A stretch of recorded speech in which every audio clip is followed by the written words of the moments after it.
जब पाकिस्तान पहले बड़ा शोर मच रहा था कि हम J-35 ले रहे हैं J-10 के बाद, अब तरदीद आ गई है कि हम J-35 नहीं ले रहे हैं।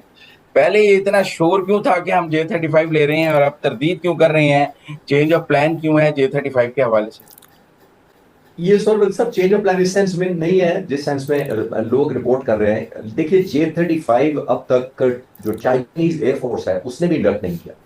ये चाइनीज जो इस वक्त प्रोडक्शन है ट्रायल और इवैल्यूएशन की लास्ट स्टेज पर है। लास्ट स्टेज पर मतलब है कि उसके इंजन पे ऑप्शन फाइनल की जा रही है कौन सा लगाना है, उसमें वेपन्स कैरी करने की या कौन कौन से मिसाइल कैरी करने हैं। क्योंकि उसके अंदर ये एक चीज मैं आपके व्यूअर्स को आसानी के लिए बताता जाऊं कि कोई भी वेपन इसमें बाहर हैंग नहीं करता, यानी लटकता नहीं है वॉर पर। जिस तरह आपने जहाजों को लोडेड देखा होगा मिसाइल्स या पेलोड, उनका विंग्स के नीचे बहुत ज्यादा आपको बॉम्ब्स और मिसाइल्स नजर आते हैं। स्टेल्थ बनाने की वजह से इनको सब कुछ अंदर रखना पड़ता है, अदरवाइज ये फिर रेडार पे डिटेक्ट हो जाते हैं।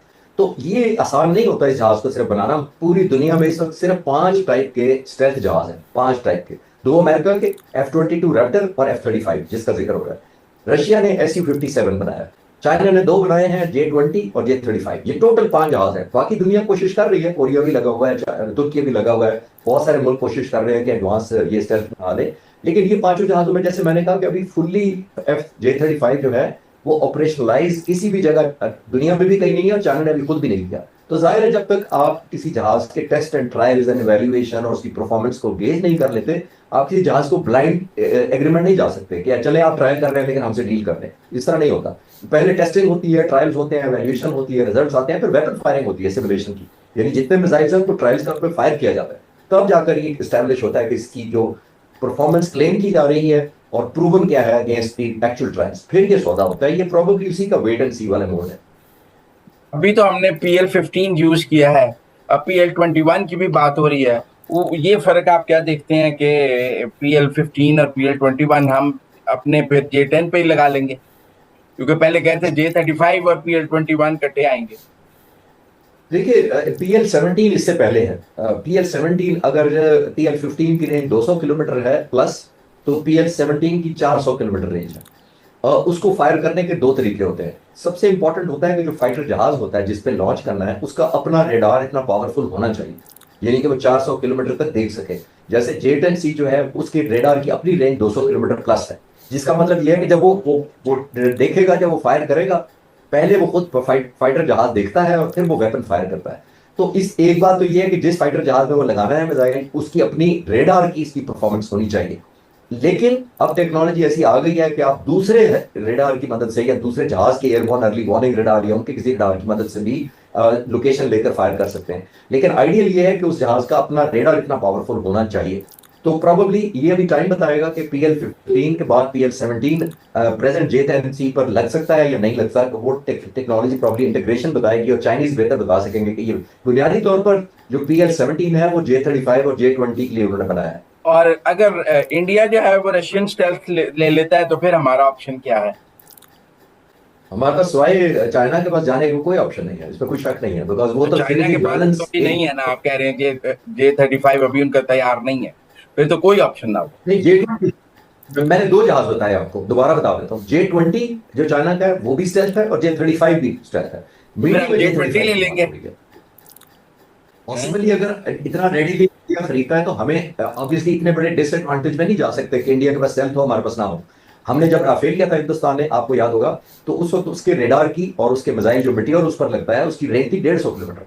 तो हमने J-10 बुनियादी तौर पर उसको काउंटर करने के लिए लिया था, फिर हमारे पास रेंज आ गई 200 किलोमीटर प्लस की, रेडार की भी और मिसाइल की, जिससे हमें कैपेबिलिटी मिल गई थी first look, first lock and first shoot capability J-10C के आने के बाद।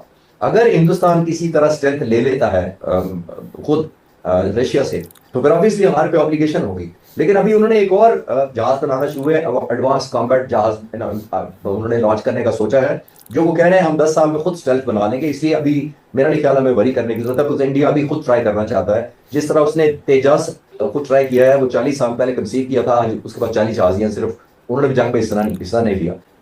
हमने जी F-17 थंडर उनके 10 साल बाद 1995 में कंसीव किया था आइडिया, और 30 सालों में अल्हम्दुलिल्लाह हमारे इस जंग में 200 के करीब F-17 थंडर हिस्सा ले रहे थे, as compare to Indian Tejas जो श्रीलंका और बांग्लादेश के बॉर्डर के पास इनका सुनूर बेस है, वहां पर डिप्लॉयड थे और जंग में हमारे करीब भी नहीं आए हमारे बॉर्डर के। हम भी तो PF बना रहे हैं और हम टर्की के साथ भी एक जहाज बना रहे हैं। कि उस पर भी रिसर्च हो रही है डेफिनेटली। वो तुर्की क्योंकि काफी मॉडर्न है और स्टेल्थ पर भी काम कर रहा है और मॉडर्न जहाजों पर भी 5th जनरेशन पर भी काम कर रहा है। तो ऑब्वियसली तुर्की के साथ हमारी जो क्लोज एसोसिएशन है, उन्होंने हमें अनमैन्ड एरियल व्हीकल जिसको ड्रोन उर्फ में कहते हैं, उनमें भी बड़ी मदद भी की है।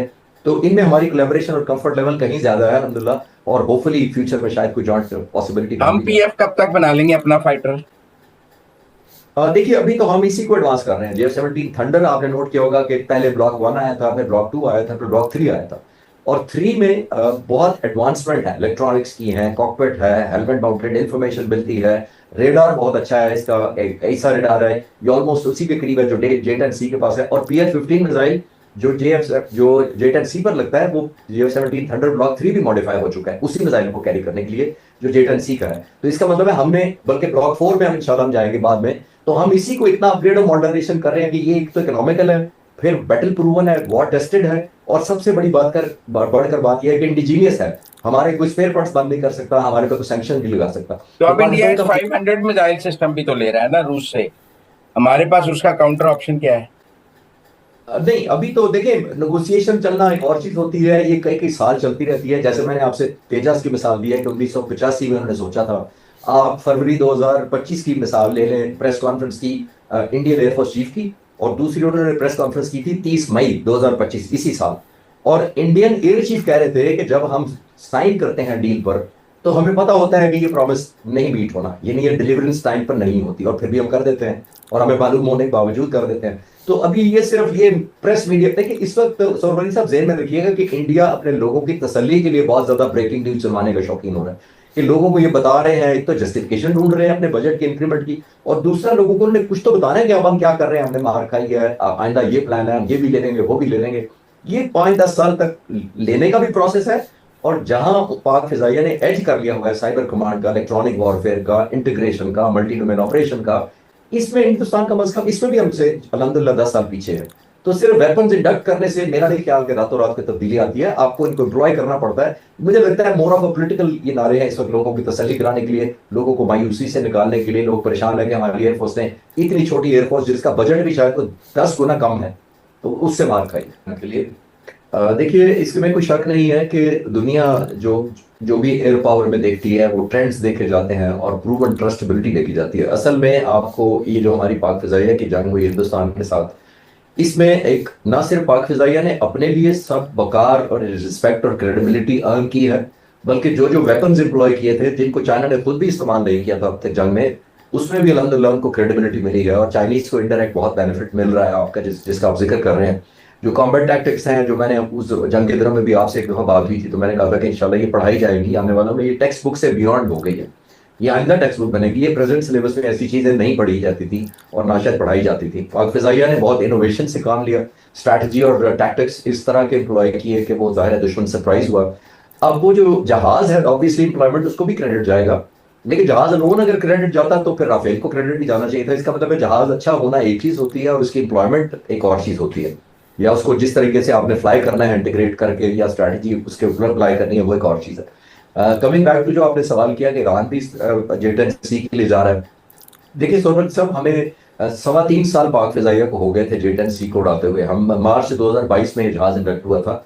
इस दौरान जाहिर है चाइना मार्केट करता था, लेकिन मेजरेबल कोई ऑर्डर नहीं उसको मिले थे, सिवाय एक इजिप्ट ने इंटरेस्ट दिखाई थी, अभी वो भी डिलीवरी शुरू नहीं हुई थी, और इस दौरान ये जंग हो गई। तो उसके दरमियान जो लेसन है इस पूरे एपिसोड से जो हुआ है, वो एक जहाज ने क्रेडिबिलिटी डेफिनेटली पाक फिजाइया के पायलट्स, इंजीनियर्स और टेक्नीशियंस के बाद एक जहाज को बड़ी क्रेडिबिलिटी मिली है। और ऑब्वियसली चाइना बहुत रिलेटिवली बेहतर ट्रस्टवर्दी एक एलाय साबित होता है ओवरऑल दुनिया में, आपने देखा था वो बिजनेस माइंडेड है। रशिया का एक थोड़ा बैड टेस्ट हुआ था, वो जो मैं आपको हाईलाइट करता चलूं, वो था S-400 का ईरान के साथ। S-400 इन्होंने ले लिए थे, और कुछ ऑब्वियसली सोर्सेज बताते हैं कि डिलीवर भी हो गए थे S-400। ये वही S-400 है जिसको पाक फिजाइया ने हिंदुस्तान के S-400 को निशाना बनाया था, ये वही है। और डिलीवर होने के बावजूद कहा जाता है कि ईरान उनको ऑपरेशनलाइज नहीं कर सका इस जंग में इसराइल के खिलाफ। और वजह ये थी कि बुनियादी तौर पर रशिया ने यह कहा था कि इसको हम खुद ऑपरेट करेंगे, खुद ही ट्रेन अपने टेक्नीशियन और ट्रेन हमारे टेक्नीशियन होंगे जो ऑपरेट करेंगे, जिसकी वजह से ईरान मान नहीं रहा था। तो दुनिया इस पे देखिए दो चीजें निकलती हैं, एक तो ट्रस्ट होना चाहिए, जाहिर है ईरानी कौम का इस वक्त फिर रशिया पर उस तरह ट्रस्ट नहीं इतनी जल्दी बिल्ड होगा कि शायद वो हमारे स्पेयर पार्ट्स रोक लें या ट्रेनिंग रोक लें या अपने टेक्नीशियन के थ्रू आना चाहें। तो चाइना उससे कहीं ज्यादा बेहतर है, और इसको मैं सबसे ज्यादा क्रेडिट वही जाऊंगा कि पीएफ ने इसको क्योंकि बैटल टेस्ट किया है, ये वॉर प्रूवन एक टेक्नोलॉजी है और वॉर प्रूवन एयरक्राफ्ट है जिस विक्टोरियस साबित हुआ है कॉम्बैट के अंदर, रियल टाइम कॉम्बैट में, तो जाहिर है उसकी क्रेडिबिलिटी बहुत ज्यादा बढ़ जाती है। लेकिन क्या J-10C, सिर्फ J-10C लेने से ईरान की फजाइया इसराइली फजाइया के बराबर आ जाएगी, या आप समझते हैं कि अकेले J-10C जो है वो ईरान के लिए काफी नहीं है, इसके लिए उन्हें और भी कुछ चीजें साथ इसराइल की फजाई बर्तरी को बराबर करने के लिए चाहिए होंगी? ये सोलमन साहब स्टैंड अलोन फाइटर जहाज कुछ नहीं कर सकते सिग्निफिकेंट सेंस में, उस सेंस में कह रहा हूँ, सिग्निफिकेंस के सेंस में कंट्रीब्यूट करते हैं, लेकिन ये पूरी इंटीग्रेशन होती है। जैसे मैंने थोड़ी देर पहले आपको रेफर किया कि राफेल भी तो थे हिंदुस्तान के पास, तो राफेल तो दुनिया का बेस्ट जहाज है, one of the leading aircraft है टेक्नोलॉजी वाइज भी, लेकिन वो डिलीवर नहीं कर सका।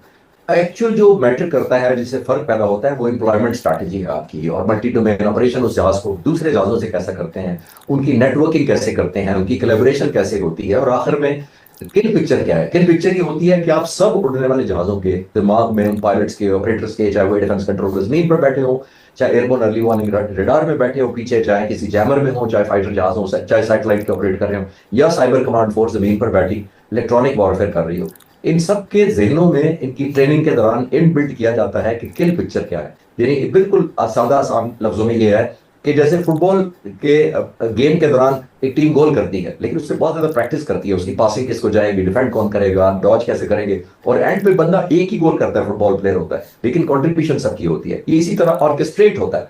आजकल मैं इसको कहना चाहूंगा कि ये ऑर्केस्ट्रेशन है, जैसे म्यूजिक ऑर्केस्ट्रेट होता है उस तरह फाइटर जहाजों की इंप्लॉयमेंट भी ऑर्केस्ट्रेशन है, और ये मिशन एग्जीक्यूशन उसी तरह होती है। स्टैंड अलोन J-10 उस तरह सिग्निफिकेंट नहीं होगा जितना वो सपोर्ट एलिमेंट नहीं करेंगे, जिनका भी मैंने जिक्र किया कि बहुत सारे और जहाज भी इंटीग्रेट होते हैं ग्राउंड के साथ, तब जाकर आपकी इंप्लॉयमेंट सही होती है। एंड आई एम श्योर उन्होंने सबक सीखा होगा इस जंग से, क्योंकि एयरफोर्स ना होने का उनको कितना ज्यादा नुकसान हुआ है। कंप्लीट एयर कंट्रोल जो था वो इजराइल के पास था, जो बहुत बड़ा डिसएडवांटेज था इनको। तो आई एम श्योर वो जिसको कहते हैं ना कंसिडर करेंगे कि इसको होलसम इंडक्ट करें। स्टैंड अलोन जहाज मुझे नहीं लगता उस तरह फायदा दे सकेगा।